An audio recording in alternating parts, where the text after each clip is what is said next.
Assalamualaikum warahmatullahi wabarakatuh. Perkenalkan, nama saya Ihsan Nurdin dari Prodi Sistem Informasi.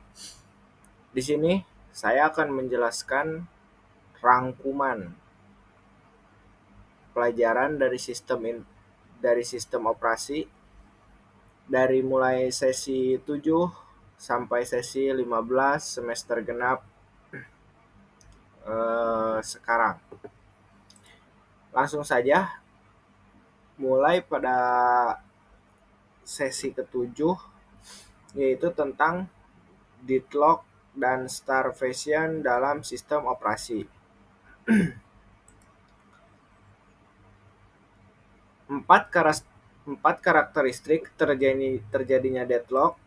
Yang pertama itu mutual exclusion.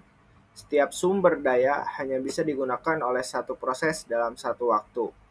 Yang kedua itu ada hold and wait. Proses yang memegang satu sumber daya tetap menunggu sumber daya lain. Yang ketiga non-preemptive.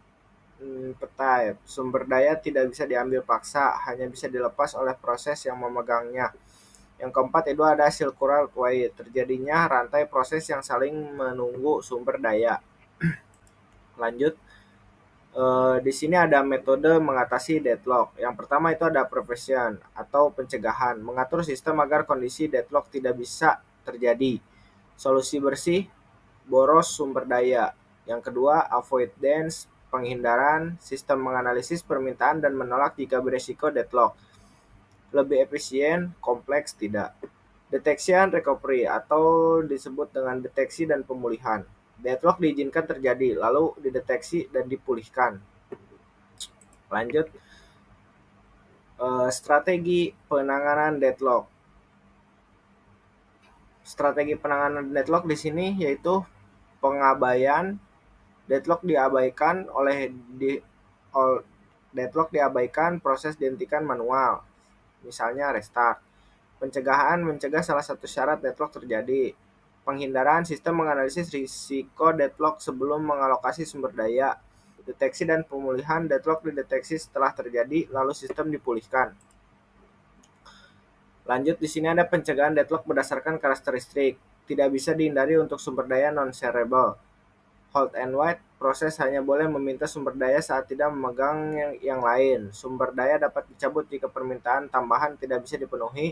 Terapkan urutan tetap dan permintaan sumber daya. Oke, di sini lanjut ke materi selanjutnya, yaitu ada proses dalam sistem operasi. Proses dalam sistem operasi yaitu konsep prosesnya seperti definisi, proses program yang sedang dieksekusi, berbeda dengan program pasif di dalam file. Selanjutnya ada komponen proses, program counter, stack, data section, status proses. Lanjut. Di sini ada status proses. Yang pertama itu ada perubahan status, yang kedua ada tujuan multitasking, yang ketiga adalah status proses. Di sini banyak ada new, running, waiting, ready, terminate. Lanjut.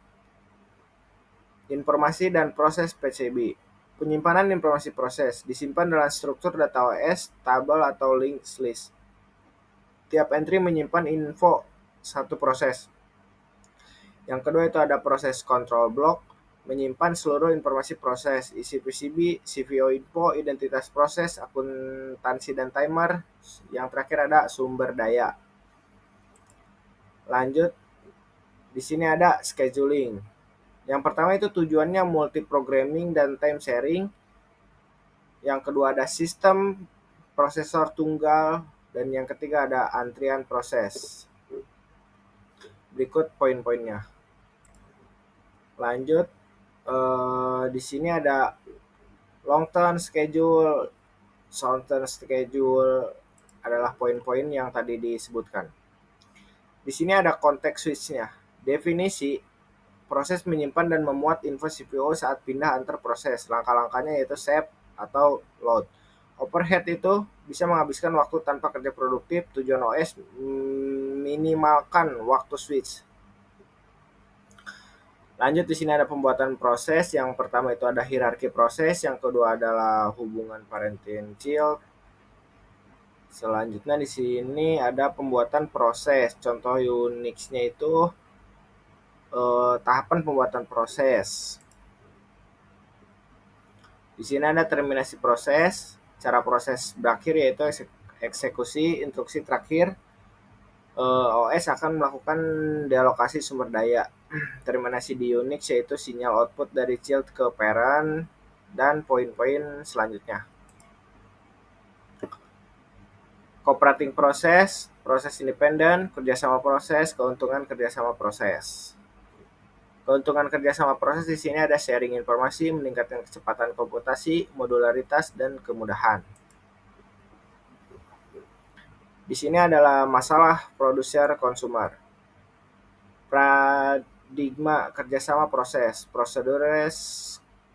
Di sini ada jenis buffer juga.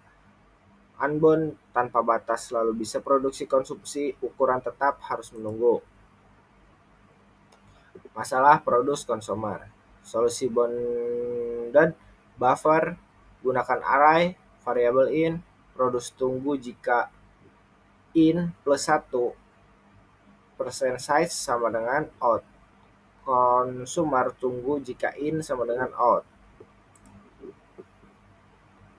Ini ada komunikasi antar proses. Yang pertama itu ada definisi, yang kedua ada sistem pesan, yang ketiga adalah operasi IVC. Komunikasi antar proses apa aja sih syaratnya? Yang pertama itu ada syarat komunikasi, yang kedua ada implementasi jalur. Lanjut, komunikasi langsung dan tidak langsung. Komunikasi langsung yaitu proses saling menyebut nama, jalur otomatis dan khusus antara pasangan proses. Komunikasi tidak langsung yaitu gunakan mailbox, proses sebagai mailbox untuk bertukar pesan. Lanjut, di sini ada komunikasi langsung dan tidak langsung, operasi mailbox, sharing mailbox, komunikasi langsung dan tidak langsung. Oke.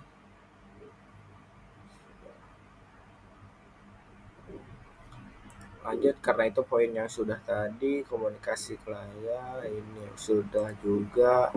Oke, kita lanjut ke materi selanjutnya. Di sini ada thread dalam sistem operasi. Yang pertama adalah proses versus thread. Program yang dieksekusi, thread terdiri dari ID thread, program counter, himpunan register, dan stack. Kemampuan thread dapat melakukan lebih dari satu pekerjaan pada waktu yang sama. Di sini ada proses single dan multi-thread.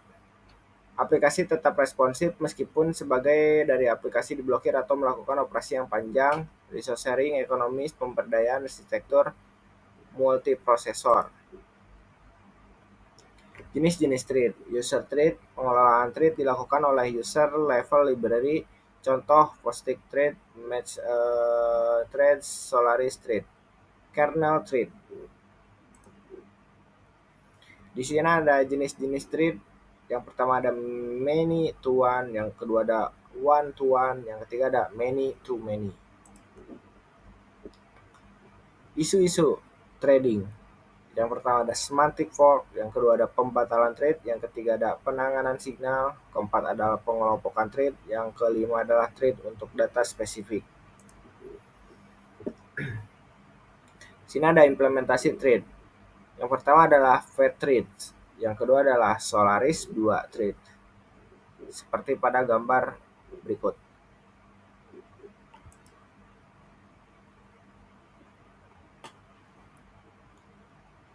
Di sini ada implementasi thread. Windows 2000 threads, Linux threads, Java threads. Lanjut ke materi selanjutnya. Di materi selanjutnya itu ada manajemen memori sederhana. Apa itu manajemen memori?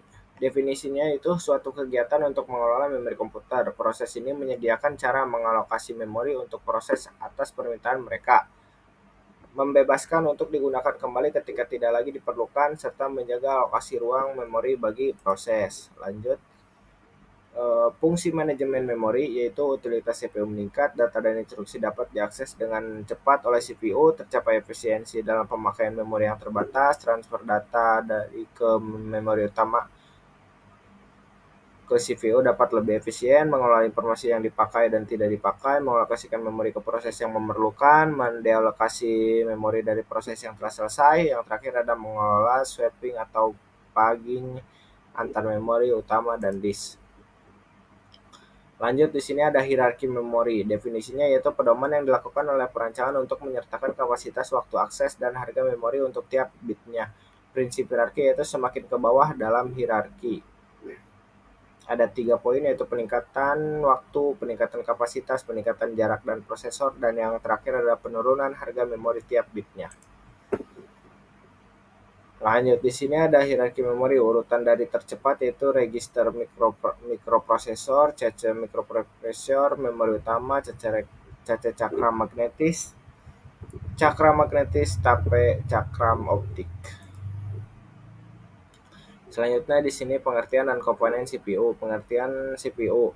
Perangkat keras komputer yang bertugas menerima dan menyelesaikan perintah serta data dari perangkat lunak, sering disebut prosesor. Kecepatan kinerja komputer diukur dari kualitas CPU.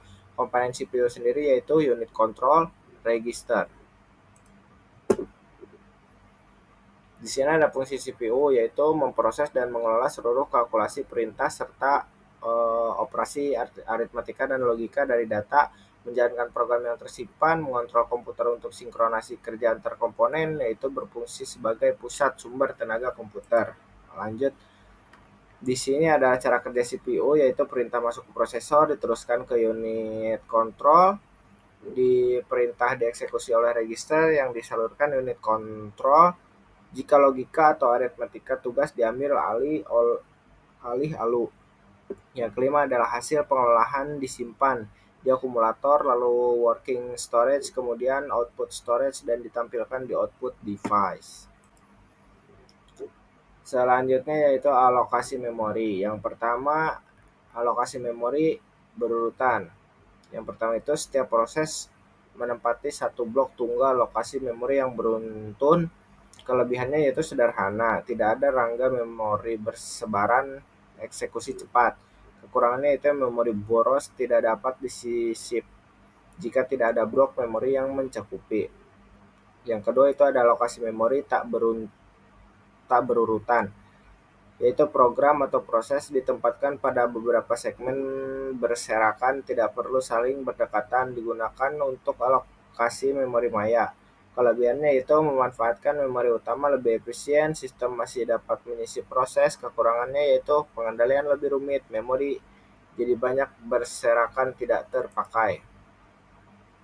Lanjut, di sini ada manajemen memori statis dan dinamis. Manajemen memori statis yaitu jumlah lokasi dapat diukur serta di memori tidak beragam sepanjang waktu. Monoprogramming sederhana yaitu hanya satu program, semua sumber daya dikuasai proses yang sedang berjalan, contohnya itu seperti sistem tempelan dengan mikroprosesor yang kecil. Oke, lanjut, di sini ada manajemen memori, multiprogramming dengan pematisan statis. Yang pertama itu praktis, kelemahannya itu program besar tidak muat, strategi penempatan satu antrian untuk tiap partisi atau satu antrian untuk seluruh partisi. Yang kedua di sini ada manajemen memori dinamis. Jumlah lokasi dan ukuran proses di memori dapat berseragam sepanjang waktu secara dinamis.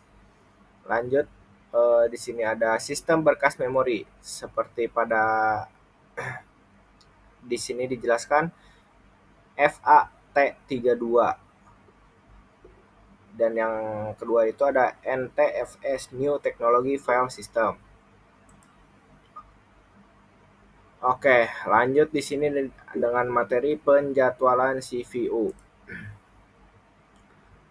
Konsep-konsep dasar penjadwalan CPU yaitu tujuannya memaksimalkan kinerja CPU melalui multiprogramming. Di sini CPU batch cycle, penjadwalan CPU, kapan keputusan penjadwalan dilakukan. Lanjut, di sini ada jenis penjadwalan dan dispatcher. Jenis penjadwalan non-preemptive dan dispatcher.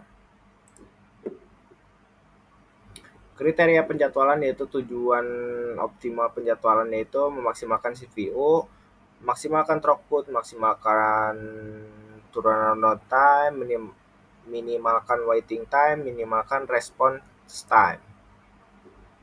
Lanjut, algoritma penjadwalan di sini algoritma umumnya seperti first come, source job first, priority, rebound, multiple queue, multiple feedback queue. Lanjut, di sini ada first come. Algoritmanya yaitu proses yang meminta CPU pertama kali akan mendapatkan jatah CPU. Karakteristiknya seperti ini, masalahnya seperti ini.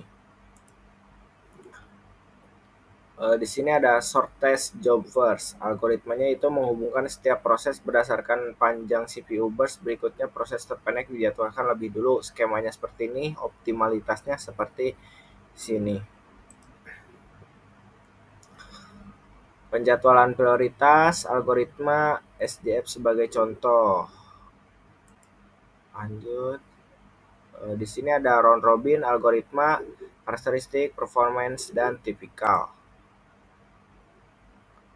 Penjadwalan antrian multitingkat, kategori prosesnya, proses dikategorikan sesuai sifatnya. Partisi ready-nya seperti ini, algoritmanya sendiri seperti ini, prioritas tetapnya setiap queue mempunyai prioritas yang fixed.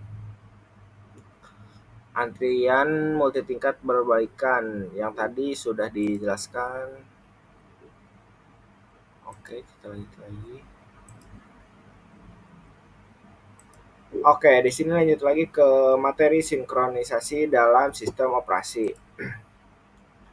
Di sini dijelaskan latar belakangnya, proses konkuren dan kerjasama, proteksi OS, proses konkuren, proses kerjasama, keuntungan, tujuan, dan deterministik. Lanjut masalah produser konsumen, yaitu contoh prosedur konsumen seperti ini, race condition seperti ini, solusinya gunakan sinkronisasi agar akses ke set data terkendali.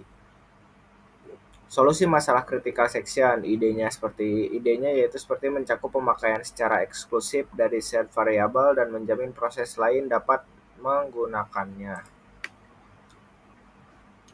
Solusi sederhananya seperti ini, algoritma ke-1, kedua, dan kombinasi algoritma ke-1 dan kedua. Algoritma Bakery yaitu prinsipnya seperti itu, aturannya seperti itu, dan notasinya seperti itu.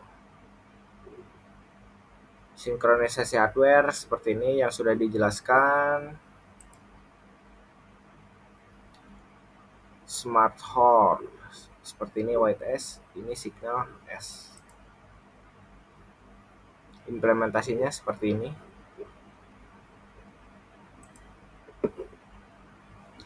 Masalah klasik sinkronasi yaitu bounded buffer, readers and waiters problem, Dinning philosophers problem. Solusi tingkat tingginya monitor yaitu motif, monitor, conditional variable. Lanjut di sini ke virtual memory. Manajemen memori di sini alokasi space memori fisik kepada program yang dieksekusi. Konsep virtual memory seperti ini. Demand pegging seperti ini. Mohon maaf ini karena waktunya sudah tidak cukup.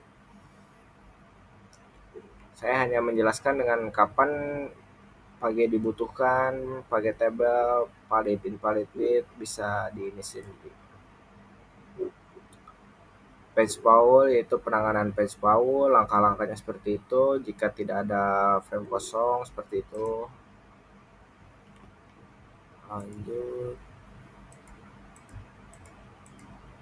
Kita lanjut ke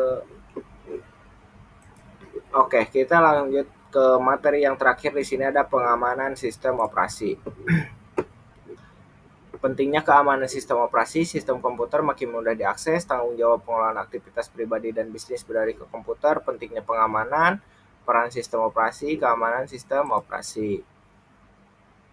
Keamanan sistem di sini adalah definisinya, di sini ada aspek keamanannya. Ada 3 jenis keamanannya di sini seperti eksternal, user interface, dan internal, security versus protection. Masalah-masalah keamanannya di sini ada beberapa seperti kehilangan data atau hacker. Di sini adalah ancaman-ancaman keamanannya. Di sini ada ancaman-ancaman keamanannya yang tadi saya jelaskan. Sini petunjuk pengamanan sistemnya ada 5 macam. Autentifikasi pemakaian, di sini adalah metode autentikasi 3 cara. Di sini ada password, kelemahan, dan solusinya. Identifikasi fisik dan pembatasan, mekanisme proteksi sistem komputer. Mekanisme proteksi sistem komputer itu ada ACL, compatibilis, autentifikasi pemakaian seperti itu. Klasifikasi program jahat, tipe-tipe virus dan antivirusnya, akses kontrol dan firewall,